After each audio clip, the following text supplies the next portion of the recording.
अतिथि, कहाँ हो तुम? पता नहीं कहाँ गया, बता कर भी नहीं गया कि कहाँ जा रहा है। उस अतिथि के मन में पाप था वन्या। वो हमारे प्रेम और विश्वास को तोड़कर भाग गया है। वन्या, अब उसकी आशा त्याग दे। मैं तेरा विवाह किसी भले वनवासी युवक से कर दूंगा। हाँ। वन्या, वन्या।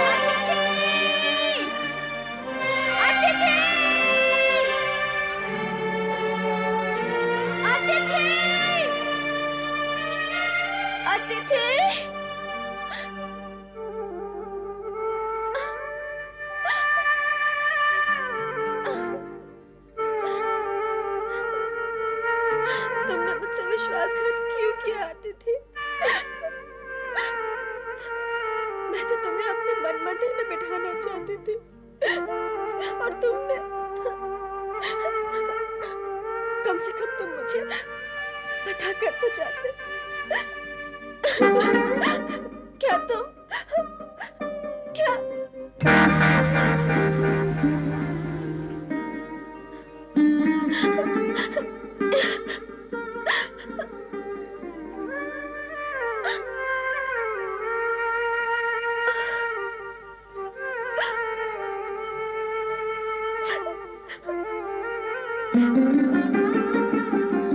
आप तो जानते हैं प्रभु कि मैं अतिथि को कितना चाहती थी, फिर आपने उसे जाने क्यों दिया? क्यों जाने दिया आपने उसे? क्यों क्यों?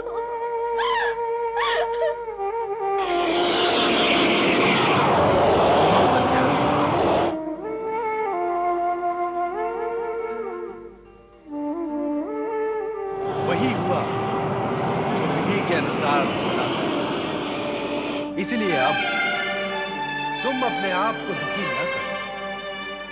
पर्वत तुम्हारे योग्य नहीं था और तुम उसके योग्य नहीं थे। तुम्हारा उसका कुछ समय का मिलन और संयोग नदी और नाव के संयोग के समान था। इसलिए उसका दुख मत करो और अपने पिता की आज्ञा का पालन करो।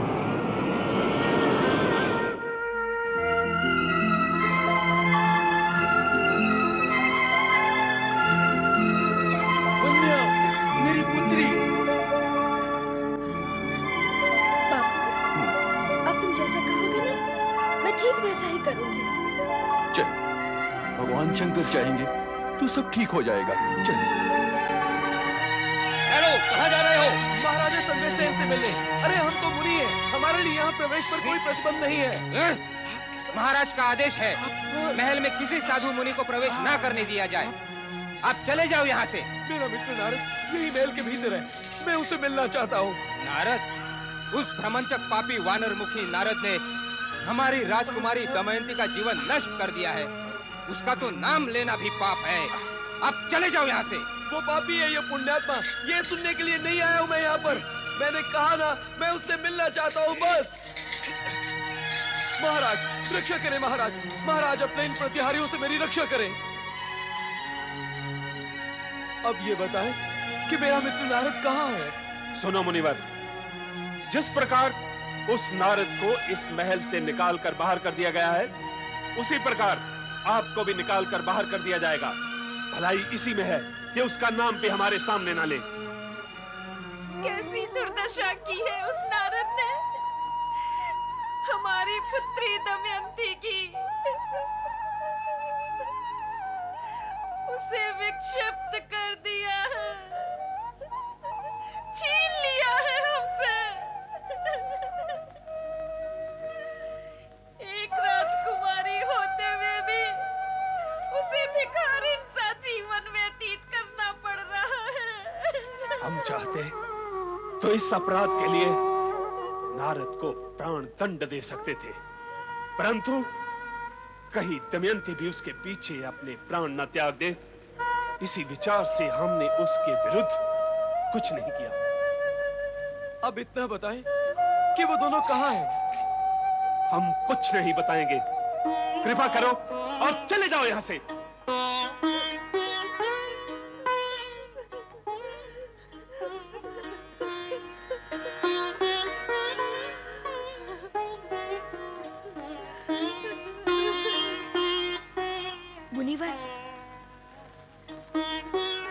आज मैं राजकुमारी दमयंती से मिलने उनकी कुटिया में जाने वाली हूँ। आप भी मेरे साथ चलें। चलो। हे शिव शंकर, जिन्हें मनी मन मैंने अपना पति मान लिया है, वे मुझे देखना तक नहीं चाहते। अपने ब्रह्मचर्य व्रत की रक्षा के लिए मुझसे दूर दूर रहते हैं। हे प्रभु, दया करके उनके मन में मेरे प्रति दया की भावना जागृत करें, ताकि मुझे उनकी सेवा करने का अवसर प्राप्त हो सके। ओम नमः शिवाय। ओम नमः शिवाय। राजकुमारी, नारद मुनि के परम मित्र पर्वत मुनि आपसे मिलने आए हैं।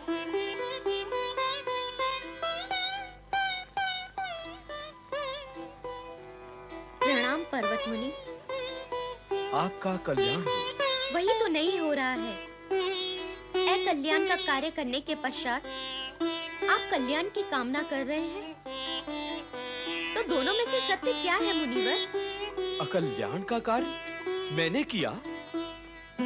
वानर मुखी होने का श्राप मुनि नारद जी को देकर क्या आपने उनके और मेरे कल्याण का कार्य किया है? श्राप के प्रभाव से वानर मुखी होने के कारण मेरे स्वामी इधर से उधर भटकते रहते हैं। वे किसी को अपना मुख तक दिखाना नहीं चाहते। तो क्या नारद इस कुटिया में नहीं है? मैं नहीं जानती वे कहाँ हैं। मैं स्वयं उनके दर्शन पाने के लिए तरस गई हूँ। तो अब कहाँ ढूंढूं उन्हें? उनसे मेरा मिलना अति आवश्यक है। मुनिवर, मेरा विचार है कि वे कहीं दूर नहीं गए होंगे, यहीं आसपास वन में ही होंगे। वो कहीं भी हो, मैं अपने मित्र को अवश्य ढूंढ लूंगा। मित्र नारद, कहाँ हो तुम? मैं तुम्हारा मित्र पर्वत तुमसे मिलने आया हूँ। नारद! वसुधा, क्या अभी माताजी और पिताजी मुझसे रुष्ट हैं? क्या उन्होंने मुझे क्षमा नहीं किया? राजकुमारी, तुम्हारी ये दशा मुझसे देखी नहीं जाती। कहाँ गया वो तुम्हारा हंसना, खिलखिलाना, वो गूढ़ कथाओं का कहना? तुम दिन रात हंसती रहती और अब हर समय उदास, दुखी। ये कौन सा जीवन जी रही हो राजकुमारी? ये जीवन मैंने स्वेच्छा से अपनाया है वसुधा। मुझे लगता है नारद जी मेरे कारण श्रापित हुए हैं। तो अब ये मान लो, मैं उस पाप का प्रायश्चित कर रही हूँ।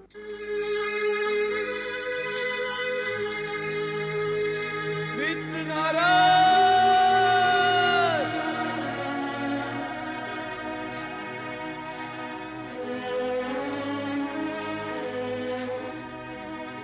सखा नारद! मैं पर्वत तुमसे मिलने आया हूँ। मैं जहाँ कहीं भी हो, सामने आ जाओ। मैं सामने आ जाओ।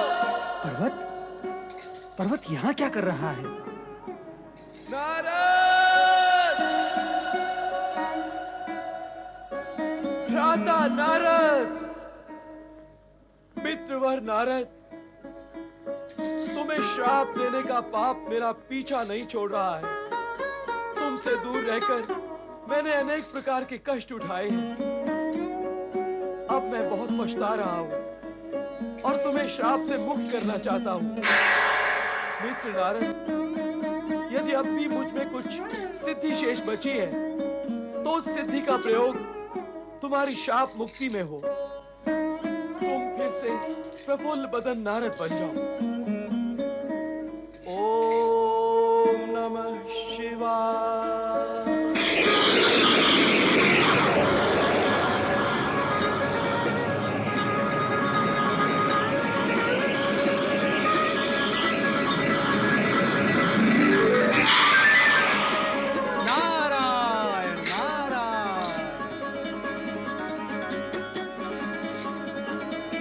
पर्वत, अब मैं भी तुम्हें अपने दिए हुए श्राप से मुक्त करता हूँ।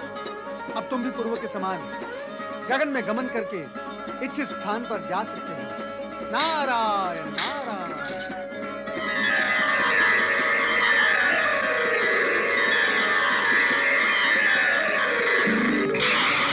मैं श्राप मुक्त हो गया। मैं श्राप मुक्त हो गया। मैं उड़ सकता हूँ। मैं उड़ सकता हूँ।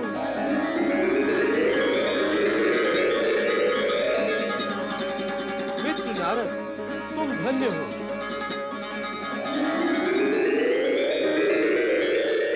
सखा नारद, बेचारी दमयंती मेरे ही कारण दुखी हुई है। अब तुम उसे दुख से मुक्त करो मित्र। मित्र पर्वत, दमयंती के दुख से मैं भी दुखी हूं, परंतु उसकी कामना पूर्ति मैं नहीं कर सकता। परमपिता ब्रह्मा जी ने मुझे बाल ब्रह्मचारी रहने की शपथ दिलाई है। उस शपथ को तोड़ने के प्रयत्न मात्र का परिणाम तुम देख ही चुके हो। यदि उस शपथ को तोड़ ही लिया गया तो उसके परिणाम कितने भयंकर होंगे, इसका अनुमान तुम लगा सकते हो। फिर भी मैं तो सचेत हूं मित्र पर्वत, किंतु इस जगत में ऐसे करोड़ों प्राणी हैं जो कष्ट भोगते हैं और ये भी नहीं जानते कि उनके कष्ट शपथ तोड़ने का परिणाम मात्र है।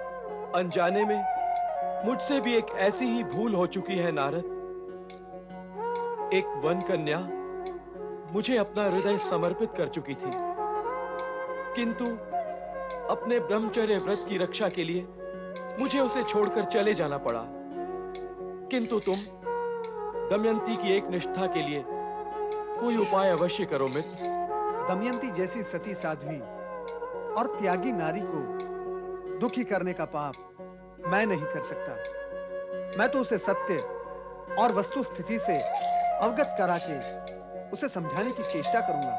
पर्वत मुनि अपने मित्र नारद मुनि को ढूंढने वन की ओर गए हैं। क्या वे उन्हें ढूंढ पाएंगे? दोनों बाल सखा हैं, एक दूसरे को अत्यंत प्रिय हैं और प्रिय है? प्रिय है? जो प्रिय होते हैं क्या उन्हें श्राप दिया जाता है? दोनों ने एक दूसरे को श्राप दिया है। किंतु पर्वत मुनि अब पछता रहे हैं वसुधा। पछताने वाले स्वयं इसी ओर आ रहे हैं।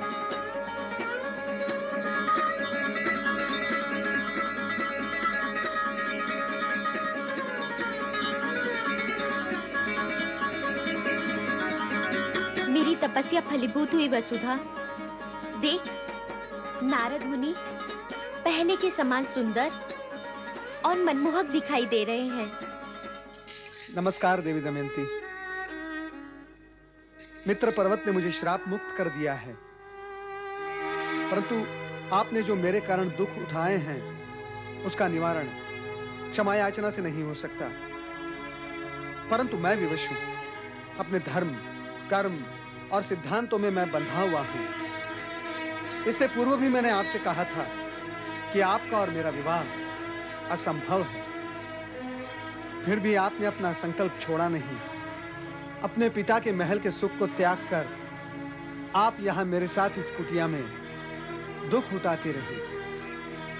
अब आपसे मेरी ये विनती है कि आप मुझे आज्ञा दें ताकि मैं त्रिदेव के दर्शन का लाभ उठा सकूं। वानर मुखी बनने के पश्चात मैं अपना मुंह छिपाकर छटपटाता रहा। अब आप सहर्ष मुझे अपने मानसिक बंधन से मुक्त करें, यही मेरी आपसे विनती है। यही है विनती मेरी आपसे। मुनिवर नारद जी, मैं आपको प्रणाम करती हूँ। आपने अपनी विवशता प्रकट की जिसे मैंने सुना। अब आपसे मैं अपनी विवशता स्पष्ट करती हूँ जिसे आप ध्यानपूर्वक सुने। विवशता? कैसी विवशता? आर्यव्रत में नारी एक बार किसी पुरुष को मन, वचन, कर्म से अपना पति मान चुकी हो तो वो किसी अन्य रूप में उसे नहीं देख सकती। आपका मेरा संबंध जन्म जन्मांतरों का है, किंतु मैं आपको जाने से रोकूंगी नहीं, क्योंकि पति की इच्छा के विरुद्ध उसे अपने बंधन में बांध कर रखना एक पत्नी के लिए सर्वथा अनुचित है। अब आप इस बंधन से मुक्त है राजकुमारी दमयंती। आप अपने पिता के घर लौट जाएं और अपने योग्य किसी सुंदर राजपुरुष को अपना जीवन साथी बनाकर अपना जीवन सार्थक करें। नहीं, कदापि नहीं।